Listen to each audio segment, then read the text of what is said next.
everyone. Welcome to the Field and Garden Podcast. I'm Jessie from the Gardener's Workshop. Today's episode is a conversation that Lisa recently had with Dr. Allan Armitage. Dr. A, as he's sometimes called, is a well-known writer, speaker, and horticulturist. Born and raised in Quebec and Ontario, he later lived in East Lansing, Michigan, and now resides in Athens, Georgia. He has worked with gardeners, landscapers, growers, and retailers in the North and South, and travels the world sharing his passion for plants. He's been presented with almost every prestigious award for his writing and work in the world of horticulture. Dr. Armitage is now a professor emeritus of horticulture at the University of Georgia. The TGW family listening today might know him best as the co-author of one of our favorite reference books, titled Specialty Cut Flowers. But beyond that, Dr. A has written so many other great books. And today we have a special offer for our listeners that would want to pick up some of his books, so stay tuned for that.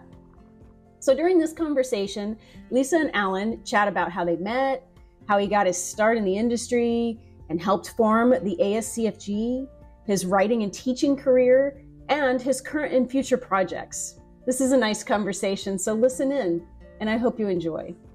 Well, hello there, Dr. Armitage. So glad to have you here. How you doing down there? Aren't you in Georgia still? I am in North Georgia. We are in Athens, Georgia, which is a wonderful place because it has, we're geographically in the foothills of the Smokies, so it's real hilly. We have 4 seasons, but our summers are hot, and everything else is pretty easy. So yeah, we're that's where we are.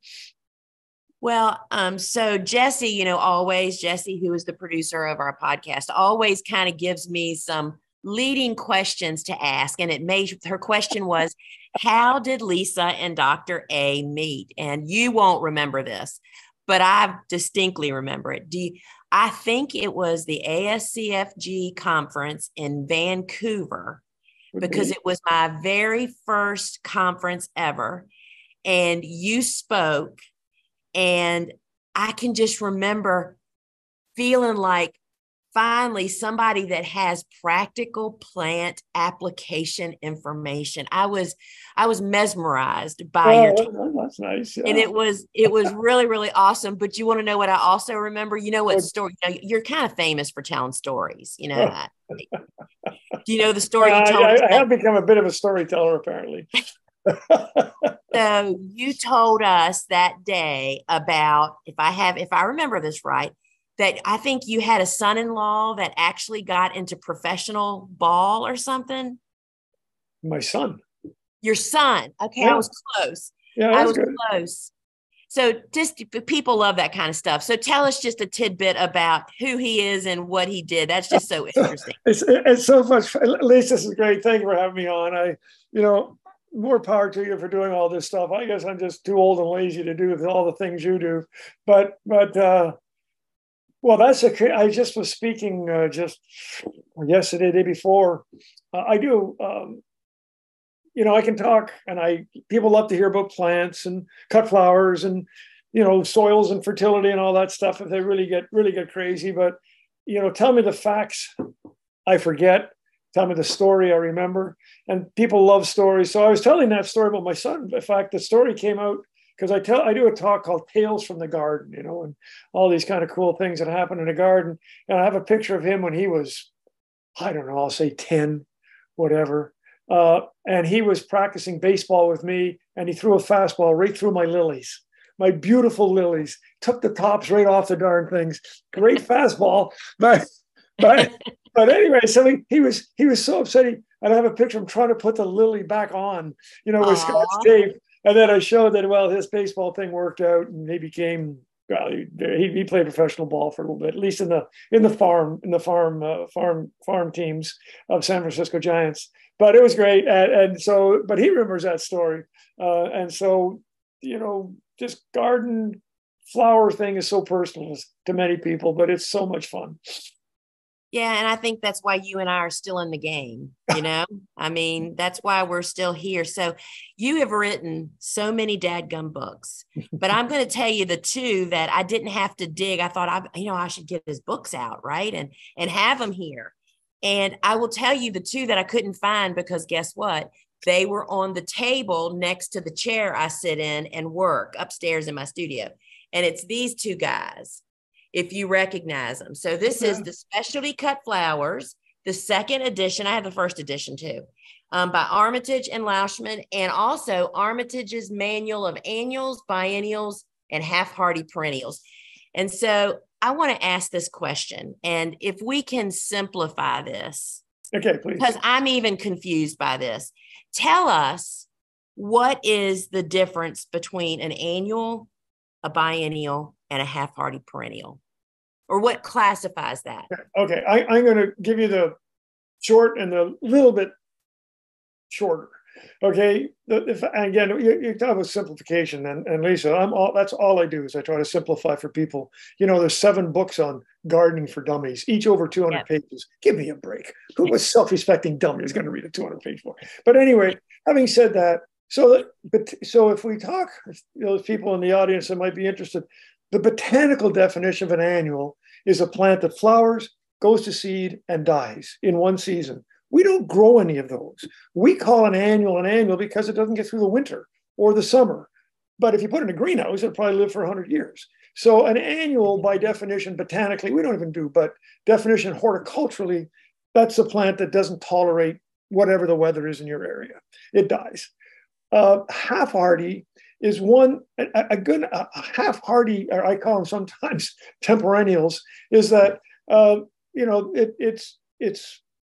it's an annual that has some staying power. Let's talk about larkspur, okay? Larkspur is an annual. I mean, again, it doesn't really tolerate the heat of summer very well. Delphinium doesn't really tolerate the heat of summer very well, but it goes through the winter just perfectly. And so that's what I call a sort of a half-hardy annual, or if you like, a half-hardy perennial, because that's what it is. And of course, a perennial just keeps on growing. That's the simple part. And so what about a biennial? Where does that fit in? So this is really cool. This is what's happening now. And your group is growing this. So a biennial, a perfect example of a biennial historically has been foxglove. And foxglove digitalis, I say historically because breeders are on this stuff all the time. So what we knew 10 years ago, we still know it, and it still makes sense, but things are changing. So foxglove used to do the seed, grow the plant, put it out in the fall, and it would grow the seed in the spring. It will not flower until it has a cold treatment. Now you can do it in a greenhouse that's real cold, but we usually use the winter. And that cold treatment, then it makes the flowers start to initiate, and we get flowers in the spring.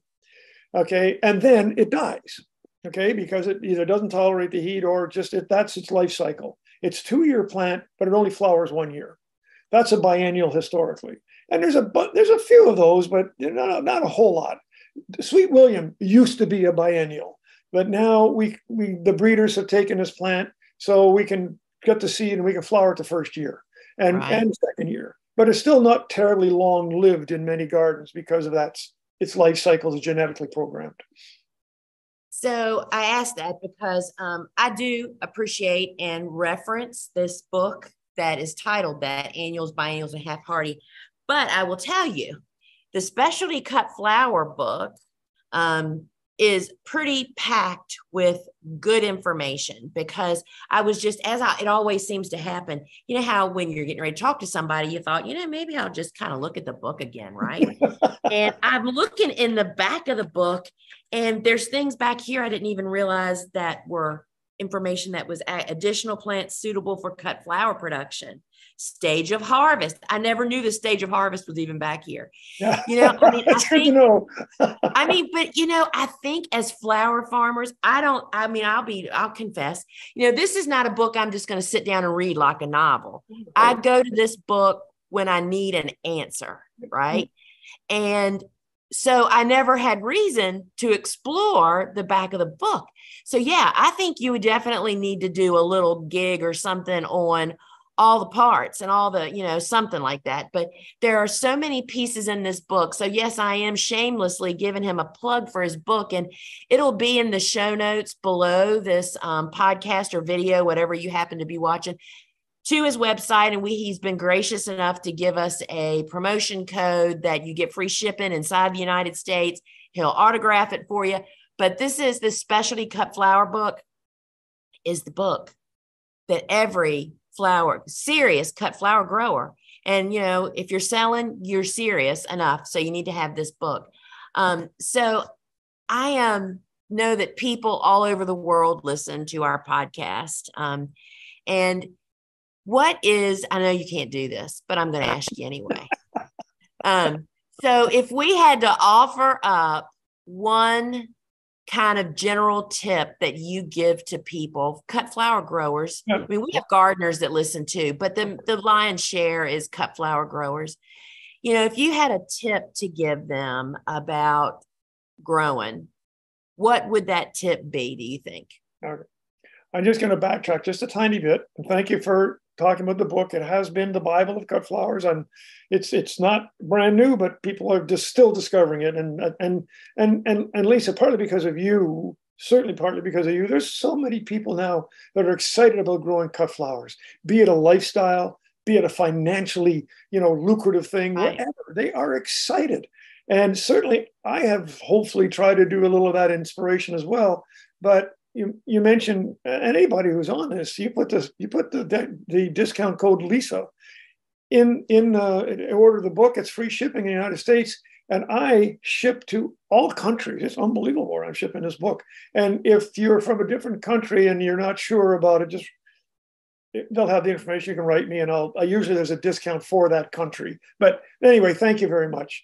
Secondly, about this crazy question you asked me. I'm going to give you the real basic thing for those people who are starting or 2 years in or 3 years in. Here's the thing, and I always tell them: dream big, start small. Yes, yes. Dream big, start small. Well, I say start small until you understand that if you put 100 plants in, and each plant gives you a yield of 10 stems, okay, you're already 1,000 stems, and you probably don't know what to do with them. So start small, and you will find that if you start small, and we can talk about marketing and how do you sell your product and all that. Right. If you start small, you get a handle on it. It's like a garden. Start with one bed. They get a handle on it. You succeed. Right. If you go there, plant a half an acre plant, forget about it. It gets out of hand so darn quickly. That's pretty simple. I can remember back when I used to do a lot of speaking, and I would talk to a lot of master gardener groups, at conferences and stuff. And you probably do the same. Right. And I used to have this talk that I did. It was the Easy Cut Flower Garden. This is for the home gardener. Well, the whole talk was around only planting a 3x10 bed. Planting it with the right stuff at the right spacing, which means it's tight and you're cutting the heck out of it, right? And I would say this during the talk. I could see the wheels turning, particularly, so sorry for the company present, the men thinking to themselves, 3x10 is not big enough for me. I could literally see the lights going off above their heads. They were thinking it wasn't big enough. And I will tell you that I say this in my book that's coming out, and I know you have one. I want to talk about that too. I say, the secret to success in learning to become a cut flower grower, whether you're a home gardener or a flower farmer, is size will lead you to success or failure. If you go big, you will never get past it. Well, I'm glad we agree because people ask me the same thing all the time. Yeah. What's your advice? Oh, that's my advice. And it's kind of bland, I guess. There's no exciting flowers in there, but as you well know, once you taste success, whether it's a tiny or taste success, you want to do more. But you want to do more. You've learned that you can do this much. You want to do a wee bit more, and that's how you do it. Success is just spectacular. Yeah, and I don't think a lot of people ever get there. No, because they overwhelm themselves by starting way too big. How many times, if you and I could each have a nickel for every time that somebody said to us after we've done a talk or you're out somewhere, they'll come up and say, well, I've got 50 acres. What do you think I could do? And I could think, well, I know that 49 and a half of that should have nothing done with it. Right? Well said. Well said. I think we should do a lot of this together, Lisa, because we obviously agree. But that's the thing, and and then you're going to get, well, how do I sell them, or what do I put in? Like you say, you start small, you figure it out, well, I just discovered something else about you as I was stalking you a little bit online. So I want us to talk about the 35th anniversary of the ASCFG, which you have had such a big part in, and also the passing of the torch from Judy Lauschman, who was, I don't want to offend anybody or leave anybody out, but I think Judy was one of the torch holders from the very beginning that just kept pushing for this organization to be born and gone. But I just saw on your website that you have a phone app. What the heck is that all about? Oh, listen, I got so many things I could share with your group, and but I don't, whatever. But there's a couple of things that whenever I go, I share them. I say, I don't like the book. I don't really care if you buy it or not, but there it is. If you'd like to get it, feel free. I have developed an app, Lisa, for anybody who touches plants, including cut flower growers. But it's not an app for cut flower growers per se, but there's a section in there for plants for cut flowers.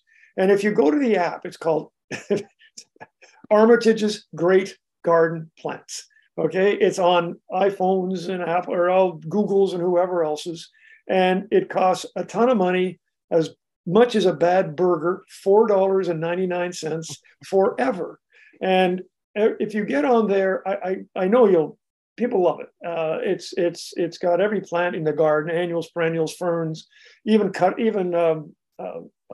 house plants. And there's an area there that says solution gardening. So what if you want to plant? What's the solution for what plants can I grow for cut flowers? It's there on your phone, and we can have a great time. But anyway, that's what that's all about. So it's easy enough. You can just go on your Apple Store, whoever else, but Armitage's Great Garden Plants, and you're going to spend $5. Don't worry about it. No, I'm going to get it. I discovered it too late before we were coming on here, and that is really, really cool because something that I think that I find being a teacher, and obviously you're a teacher, you were a professional teacher, and you're still teaching now that even after you're retired, is people need such guidance. They need a filter. There's so much information now, so much information, much of which might not be the very best of information. But I think a phone app, having it in your back pocket, there's kind of a really kind of cool thing. Our online courses that we do, we have a phone app for our courses. And that's what people love saying, that they have Dave Dowling in their back pocket, because they can just go in and go to his course and search and whatever they're looking for. I don't know. You probably can't see this. I don't know if you can or not. Yeah, we can. So that's the app right there. And I'm just going to mention, just for your guys, at the very top, you might be able to see that says in the middle, solution gardening. You can't, don't worry about it. But if I hit that, these are all the things that are solutions for fragrance or for cut flowers or for deer that don't eat plants and stuff. So there's a ton of things. Awesome. It is awesome. It is awesome because I did it, and there's every single plant known to man that people who touch plants, including garden centers, including growers, and certainly including you, me, my neighbor, my daughter, and your audience. So whatever. It's pretty cool. It's cool. So tell me, for anyone that's not familiar, the ASCFG is the Association of Specialty Cut Flower Growers. It is an educational organization. It has just for 35 years, it's rocketed in the last 5 years so far ahead of time.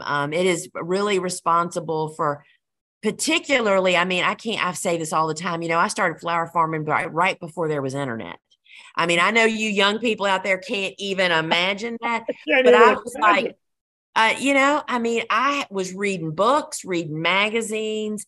And do you remember, I don't know if you used it, when we had the ASCFG discussion board, which you would go, I lived off of that discussion board, which was like a a crude Facebook. There were no pictures. There was no nothing. And anyway, I know that I'm not sure I know exactly what your role was back when that. I'm gonna give you the short story because we're gonna run out of time. I got a pen here to try and. But anyway, so I'm going to tell you how this happened, and if your audience doesn't even know what it is, no sweat. You should, like you said, if you are, whatever the term serious means, if you are actually in this, if you got fire in your belly and you want to make this work, you need information. Okay, Yeah. Your book, my book, whatever, get it in front of you, the app, put it in your back pocket. That's all well and good, but find like people, and the Association of Specialty Cut Flower Growers is full of people just like you. All right. Yep. They have the same frustration. They don't know what is the best secateurs. They don't know where the seed for eustoma comes from. They don't know anything. I mean, they know lots, but there's people who don't know anything, ask, and they find out. So I'm going to tell you the short story is that I started the Association of Specialty Cut Flower Growers. You're looking at them. Did you really? How did I not know that? Well, it's okay. But the reason I did is when I was at the University of Georgia, I went to, just for a short period of time over to Holland. And of course, Holland is where the center of cut flowers are. And you can go to all these cool places like Aalsmeer, etc. But I noticed that there was a lot of summer flowers in the same fields where they did their tulips. And I talked to them and I said, "Hi, this is kind of nice. Where do you sell them?" Oh, on the marketplace. We sell all these summer flowers. And, we don't get the price we do in the winter, but we get good price. And I said to myself, well, why don't we do that? Why in the United States, and this is the late 80s, why in the United States are we content to have every flower come from Ecuador, Colombia, or Holland? And we were. So I started research. I did a research program. And guess who was my technician? Judy. So she was my technician. I made her sweat in the sun, I want to tell you. But we wrote out all these celotias and zinnias, and we did perennials. We did all sorts of plants. And then we took data, like how many stems, what happens if you put shade on them? Do they get taller or shorter? We did all sorts of stuff. And it was interesting. We put out this little newsletter. You may have got away. This is probably 1987, 88. We put out this little newsletter to people who we thought had cut flowers. All of a sudden, Lisa, they came out of the woodwork. And we said to ourselves, Judy and I said, well, why don't we have a meeting in Athens, Georgia? And that was 1989 or something, or 88 or something. 100 people showed up from all over the country, California, Wisconsin, everywhere, because just like you said, there was nobody that was talking to them. They didn't even know these other people existed. And so, long story short, we had a meeting in Chicago. We decided we're going to do this thing, had the whole logo thing and all that. And away we go. And Judy became the person to run it because she was involved with it, right at the very beginning. And as I kind of moved away to other things, they kept it. And like you said, it is one of the premier and foremost organizations in this country. And people, even in horticulture, in the industry, don't know very much about it. There's over 2,000 members of that place. Yeah. I think it's chipping away. And, interestingly enough, side story. So you saying what an incredible model of an industry, of an organization it is. I belong to two other professional organizations, and they don't hold a candle. First off, their fees are higher, and what they provide is nothing. I mean, other than, I'm not sure what they provide. Do you know what I mean? When you really compare it to ASCFG, I mean, it's like the best kept secret. And, I just always have seen, since I've come on the scene, I mean, this is my 25th year of being a commercial cut flower grower. And Judy has always been there. She was the one that, back when everything was mailed. And I mean, as I was saying, I lived off of that discussion board within the ASCFG website. And, it was just so responsible. So anyway, you're right. It's a great place, and it still is. And I know it seems expensive if you don't, have two pennies to rub together, but it really does pay in the long run. It's $200, I think. I don't know if it's gone up or down, 195 or something. But as I say to everybody, that's like, you will I know people tell you this and you don't believe it, but I'm here to tell you, you will recoup that $195 tenfold by just going to the website to the resources you had access to as a member. I mean, you get to watch all the conferences. Yeah. I mean, holy cow. Anyway, so Judy is retiring this year. Mm-hmm. And so that's going to be a big step for everybody, you know. I mean, it's never easy to fill shoes. Are you going to the conference? Trying to get there. We got some conflicts. I want to go there it's a 35th year. You know, I want to say thank you as well. And you know, I haven't been for a couple of years, or not a lot of years at the conference. It always seems to have a bad timing and things. But nevertheless, I hope to. And I think that the organization is just, you know, it's just been well run. And I hope it can continue to be well run when whoever steps into Judy's shoes. Well, it will. I mean, I was served on the board for, I think, like 4 or 5 years or something. And there's just a great group of people, you know, because it's an educational organization. That's what sets it apart in my book. And that's the way y'all focused it from the beginning. And I think that was just so very, very smart. And, you know, so I was hoping to get there, but it's just very difficult for me to travel these days. And I understand. Anyway, it doesn't matter. So it's a great organization, and people who are listening, if you are, and even it's, you know, it's $195 or $200, and say, well, that's a lot of money. But even if you're not a professional cut flower grower, you're really interested in it, it's well worth it. Well, you have access to everything. Yeah. And it's there for you, and that's why it's there. And if you don't take advantage of it, so be it. But we don't want to hear you crying your beer if something isn't quite right, because it's probably on that website or on your book or my book or in the app. It's there somewhere. You got to go after this stuff. So with saying that, so tell us about your new book you're working on. Well, I was trying to. Okay, the big book you showed is you know, and it's not me that's saying this, but it's referred to as a Bible of cut flowers. Okay, that's nice, but it's got a lot of information in there, kind of like everything you wanted to know, but really didn't know it existed. And so it's called the Cut Flower Manual. No big deal, and or especially Cut Flower Manual, and it's really designed for beginning growers, beginning as in the first 5 years. You know, you don't need any of this stuff. You know how to space it. You know whether it needs a tunnel or not. You know whether its vase life is 7 days or 14 days. So it's a bing, bing, bing, bing, bing. And then a little bit of text. It's got a little table and a text for every crop that we're doing.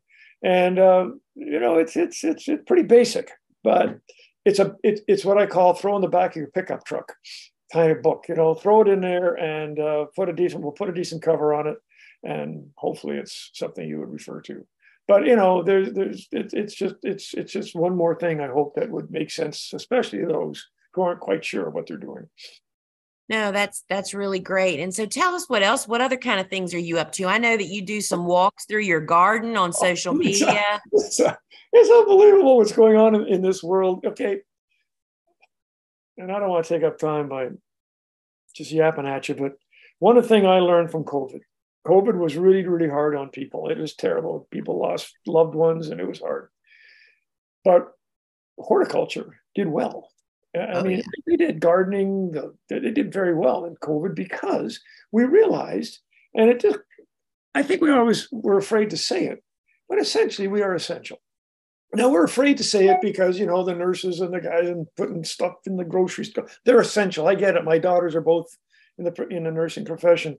But we are essential. People just needed us. And just for an example, you just stopped me. But just for an example, I decided, because it was COVID, I wasn't going speaking anywhere. Nobody was coming to me. And my colleague, Kelly Garcia, who's one of my former students, she's your Jessie. She works with me and getting stuff on social media. She said, why don't you do a Facebook Live and just walk around your garden? Well, first of all, you're like an old guy here. I don't know how to Facebook Live, but, you know, she showed me. And here I am with my phone walking around my garden. Lisa, I did that 2 or 3 times. Thousands of people were on this thing. And not only just live, but of course it was right.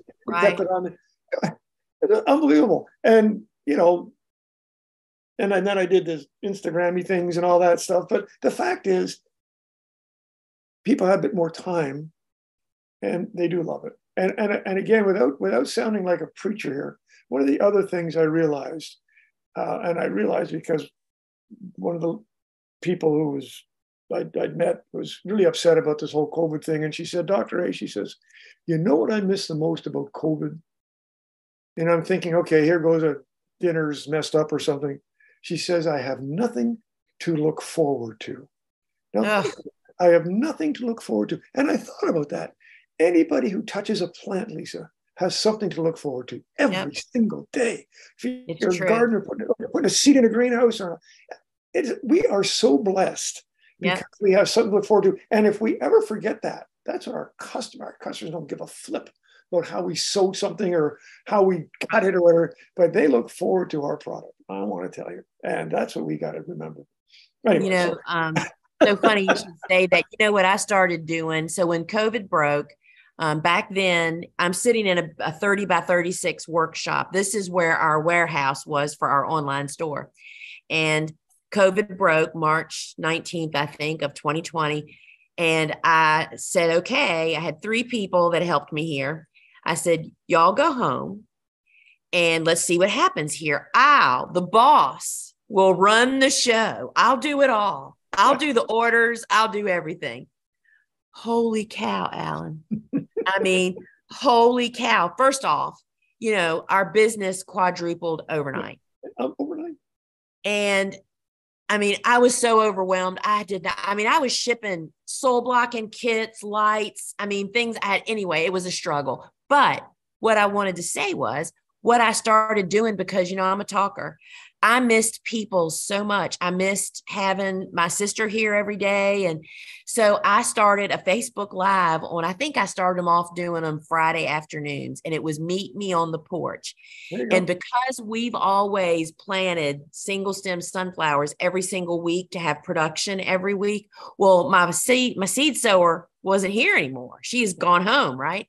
So I said, I'm going to sow my sunflowers because we have to have them, right? And if I don't do it, we won't have them. So I'll do it on a live. Oh my gosh. I would sit out on my carport with plug trays and sunflower seeds. And I think I was sowing 4 to 5 trays, like 500 to 600 sunflowers each week back then. And I had the same experience. I had so many people joining me. I mean, first off, they just loved watching the meticulous of me planting them. And we talk, of course, I talked the whole time, answer their questions. And then we figured out how to do, because I do it a big, we have a members only pickup bouquet service back then on the farm. Well, they used to come in this building. Like the setup behind me was kind of like that. Well, we couldn't do that. We figured out contactless sales. They pre-ordered, we put them out there and they came and got them. Anyway, that Friday's Facebook Lives was not only essential to me, but it helped a lot of people for the same reason. People are like, oh my gosh, without Fridays with you sowing seeds, I don't know what I'd have done. I love that concept. I was sort of more random than you, but I love that idea of meet me somewhere, because people, and again, this is nothing that people don't know. And I know people listening to you, they're coming back from work or, yada, yada. Come, who are you kidding? It's just happened. I mean, we're not kidding anybody. And it doesn't mean that you and I are so special. It's just that people want that. They just like what we do. And we're so fortunate we're able to do it. Yes. So Allan, people, Jesse will put in the show notes all of your links, but tell people where they can find you. You're active on Instagram, right? Okay, here's how you can the easiest way to find me. And you're asking me what I'm active on in social media. I was telling you. But there's a few things I'm doing that are great fun, even for me. So the easiest way is to my website, allanarmitage.net. And I spell it ALLAN. It's, of course, the correct spelling, but that's okay. allanarmitage.net. And from there, you can go to the bookstore and you can buy any of my books with Lisa as a discount and, free shipping. It could be the perennial book. It could be whatever, but especially cut flower book for sure. And that kind of thing. And also, you can find the app on there. You can find the whole Facebooky thing. You can find Instagrammy things. The other thing I do, which is great fun, of people who, and I don't even know what this means, Lisa, but people who follow me, they then figure out what's going on. I do something called my favorite things once a month. And this has actually become really, really popular. And so I do a favorite plant once a month. Could be a cut flower, could be just a plant, a perennial, annual, whatever. A favorite place to visit. Maybe it's, maybe it's Newfoundland. I don't know. It's where I've been. I've been fortunate to be able to travel. I do a favorite book, not a horticultural book. I do a lot of reading. So a book, a great book out there. And then I do a favorite streaming show because we're so old. We sit around in the evening and watch something streaming. Usually it's British or something because their violence is a lot easier to take. And then, just 5 things. It's great fun. And people sort of write me back and say, how about that book? Have you read it? Or I love that plant or that flower. It says nothing. It's just me yapping for 2 or 3 sentences on each of these things, but people look forward to it, I think. Anyway, I'm all over the place and you can find me. Well, I thank you so much for coming and talking to me today. And we will have to do this again. I think there's a lot in your noggin that we need access to. And people love listening to it instead of having to read it. And I totally get that. I'm even the worst about, I'll listen to a book quicker than I'll read it. That didn't used to be the case. Yeah, I get it. Audible books. I'm always on something or other. The library or whatever. But anyways, and the things that I'm still doing, I'm going to continue to do as long as I can. I do a couple of courses online you can find on my website as well.